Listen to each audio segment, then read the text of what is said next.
Thank you very much. Mr. Walaline Bria. I'm Walaline Bria and I'm from Ethiopia. It is a great privilege to be here before you today. I'm also thankful to you, honorable members of the United States Congress. Will listen to my testimony as you craft an important new piece of legislation on nutrition and HIV/AIDS. What I have to say will help you to see that nutrition and HIV/AIDS is connected and that they must be treated or addressed together. I work as a country director for Project Cancer International, a non-profit humanitarian organization working in Africa, Asia, and the Americas. Over the last half-century, Project Cancer International has worked to prevent disease, improve community health, and promote sustainable development by supporting communities to take control of and improve their own lives. In the title of this hearing, the committee asked if the President's emergency plan for AIDS relief, or PEPFAR, is doing enough to fulfill the nutrition and food security of people living with HIV/AIDS. Answering this question is both simple and at the same time very difficult. In some ways, the answer is simple because the needs of people living with HIV/AIDS are so numerous that no single government, no matter how great or generous, could ever do enough. It is also simple because we know that the US government has demonstrated unprecedented leadership and great generosity in addressing the plight of people living with HIV/AIDS. I can speak on behalf of all Ethiopians when I say that we are grateful and deeply indebted for everything the American government has done and continues to do through the PEPFAR program. I thank Ambassador Dibble also and extend personal thanks to him from the people of Ethiopia for his passionate and committed leadership at the helm of PEPFAR. But the answer is also complex. PEPFAR began as an emergency response and at the same time the sense of urgency allowed the unprecedented accomplishment in very focused areas. That PEPFAR has put well over 1 million HIV-positive people on antiretroviral treatment is simply a miracle. Quickly putting so many people on treatment required a very focused mandate. As the Institute of Medicine has recommended in their evaluation of PEPFAR, however, we now must move beyond the emergency phase. The need to deal with other important dimensions of this epidemic, and one of the most important is the linkage between nutrition and HIV/AIDS. Every day in Ethiopia, I am reminded of how AIDS can lead to hunger and malnutrition.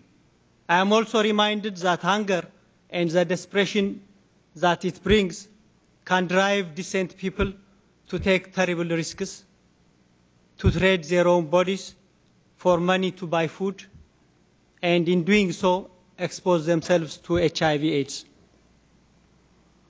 I remember a couple with 4 children, and I wish I could have brought their pictures of this family with me today. You would have seen how full of joy and hope they once were. As it happens with many millions of families across the continent, both parents died of AIDS. The children were left to fend for themselves. The eldest son was the first to leave his brothers and sisters. He went to look for work in the streets and then just disappeared. We never found out what became of him. The second child was a girl, and she took to prostitution to feed her younger siblings. After a degrading life in the streets, she became infected with HIV and eventually died. The two younger sisters' children, a boy and a girl, have now also been lost to the streets. We don't know where they are or what has become of them. What I have also seen in my country is that people who are HIV positive need food.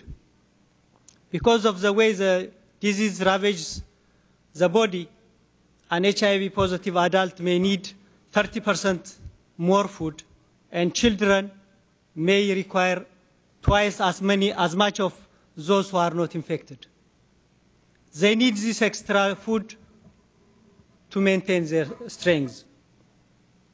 This was the case with an HIV positive woman named Alamitu that I met at a clinic. Pregnant with her third child, she lost her husband earlier in the year to AIDS. Although she is fortunate to be on treatment, she goes hungry on days when she does not get food supplements from the clinic that dispenses her drugs. On these days, she told me her strength is drained. You can only imagine how hard it could be. It must be for her to take care of her two children when she is hungry and weak. The lack of food not only accelerates the decline into fully symptomatic AIDS, but it also means that patients have to start taking AIDS drugs years earlier, and they will die early too. HIV-positive malnourished patients who begin treatment are 6 times more likely to die than those who are adequately nourished. By including the provision of food and nutrition security in PEPFAR's mandate, we can help people with AIDS delay treatment, and we can help assure that they will remain healthy and productive members of society and for a long period. Honorable Member of Congress, if you are to expand the mandate of PEPFAR to include nutritional support, there are many concrete things that could be done immediately. First, and as Project Concern International is already doing in some places, we could greatly expand programs that provide nutritious meals at schools where orphans and other vulnerable children are enrolled. Second, we could expand programs that provide food at centers where pregnant women are counseled and tested for HIV. Providing this food to malnourished mothers not only helps assure that they keep coming to the clinic, but also it will also protect the health of their unborn children. Third, our programs could greatly expand the provision of food at HIV/AIDS treatment centers. We already know that many people who are on treatment are malnourished and need food. There is no reason to let them go hungry. Fourth, we can create economic opportunities for people who are affected by AIDS epidemic. We can help them start gardens and organize small savings, collectives and businesses to meet their many economic needs. While I know there may be other ways to link nutrition and HIV/AIDS, the most important thing that we can do, honorable members of Congress, is to assure that the mandate of PEPFAR is expanded to include nutritional support for both HIV-positive adults and children, as well as family members whose lives have been devastated by the disease.